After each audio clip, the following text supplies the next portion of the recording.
You managed to get a spare cup, right? Yes. I fled with my cup in Wajir. Mtu alihama? Yes. Alihama naye?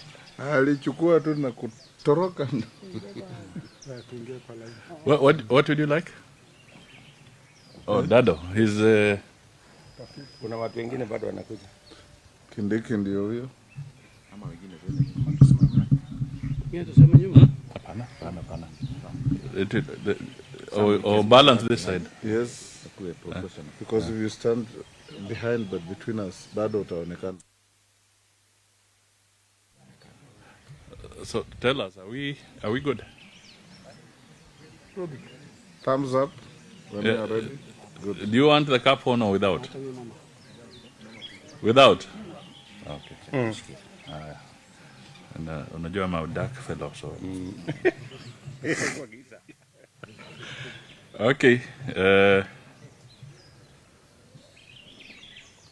Now, good morning to fellow Kenyans. We stand here as the team of Kenya Kwanza, and we want to speak to the issue of the now defunct BBI bill. We are all aware that the Supreme Court made a landmark ruling yesterday, and for some people, maybe the full import of that judgment is yet to register. But we want to emphasize some very critical points in our statement today so that Kenyans can be fully seized with the implications and damage that has been caused or inflicted on the Kenyan people by this process that was full of sound and fury, and at the end of the day signifying nothing. Our statement is dated Friday, 1st April 2022. First, the Supreme Court of Kenya, the apex court of the Republic of Kenya, under Article 163 of the Constitution, has on Thursday, March 31st, 2022, declared null and void the Constitution of Kenya Amendment Bill 2020, popularly known as the Building Bridges Initiative. While we laud the brave decision of a majority of the men and women at the highest court of the land, it is not lost on Kenyans or to Kenyans the colossal sum of money spent by the promoters of this unconstitutionality. We are aware that the Building Bridges Initiative Task Force spent approximately 10 billion Kenya shillings of public money in hotels, purportedly for collecting public views on the now declared unconstitutional Bill 2020. Further, we are aware that some accounting officers particularly violated the provisions of Section 66(1) subsection A of the Public Finance Management Act of 2012 by using public funds to finance the hefty expenses associated with the popularization of the BBI initiative. It is important to note that public funds used in the constitutional process were not appropriated by the National Assembly for the purpose, but were rather an illegal diversion of public funds by some public officials who decided to use their offices to finance politics contrary to the Constitution and the Public Finance Management Act of 2012. We wish to remind the handshake duo and BBI promoters who misused their offices in diverting public funds to the BBI initiative that they are accountable to the public for their illegal decisions and actions as per Article 73(2)(d) of Chapter 6 of the Constitution. Further, Article 226(5) of the Constitution states clearly that if the holder of a public office directs or approves the use of public funds contrary to the law, the person is liable for any loss arising from that use and shall make good the loss, whether the person remains the holder of the office or not.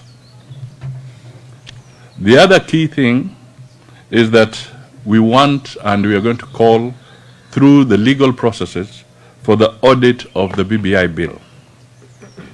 Article 201 of the Constitution on the principles of public finances requires that public money shall be used in a prudent and responsible way.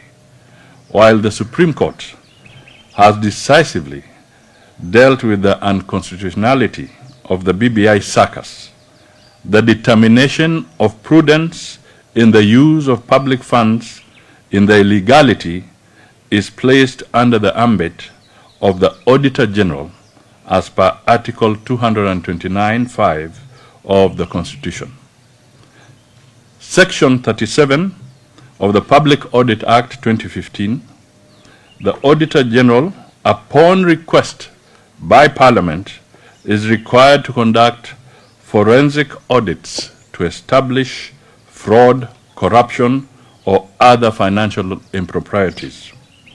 Our members at the National Assembly are moving a motion compelling the Auditor General to undertake a forensic audit on all public funds spent in the illegal process from inception to date. It is now clear the illegality and fraudulent dictation to Kenyans of an illegal process that has cost the Kenyan government huge sums of money, funds that ideally should have been channeled to other urgent needs of Kenyans, is now well manifest in Azimio charades. It is evident that the same arrogance meted upon Kenyans on BBI is well coined in Azimio, where public funds are corruptly and brazenly used to fund Azimio campaign activities. Time has come for change. The said change can only manifest through the ballot. Kenyans must reject the disrespect being advanced to them by those seated in higher offices. We in Kenya Kwanza Alliance reiterate our commitment to stand with the judiciary. We salute the brave women and men who braved the odds of the day and delivered a judgment well coined within the law and more specifically standing with Kenyans. It is important to note that the BBI as crafted would have cost Kenyans an upward of an additional 5.65 billion Kenya shillings annually to implement. We laud the judges for upholding the rule of law and sanctity of the Constitution. We reaffirm our resolve to actualize Article 173 of the Constitution on the Judiciary Fund. We applaud the Supreme Court for standing together with the people in their commitment to jealously guard and defend the sanctity of the Constitution. We are therefore reminded that, and I quote Abraham Lincoln, "It is apparent that the people are the rightful masters of the cause." Masters of the cause. It is apparent that the people are the rightful masters of the cause, not to overthrow the Constitution, but to overthrow the men who pervert the Constitution. Time is nigh for the Kenyan people to send the handshake brothers home. We have a date with them on the 9th of August, 2022, when we enter the ballot booth. It is clear that the handshake reggae has been stopped, and time for the Kenyan people to be serenaded with the tunes of changing the economy, the tune capsulated in the new dance, the dance to make Kenya a safe haven for all, a just society, and one that each Kenyan has their dignity intact and takes pride in. We in Kenya Kwanza are committed to lead Kenyans to dance the new tune. We are committed to ensure each Kenyan has their dignity intact.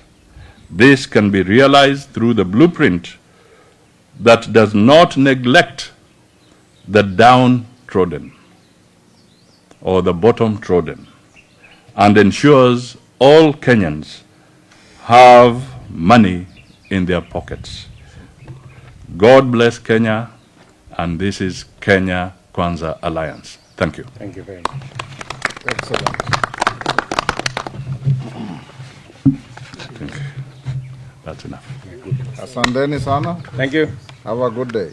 Asante. Very good.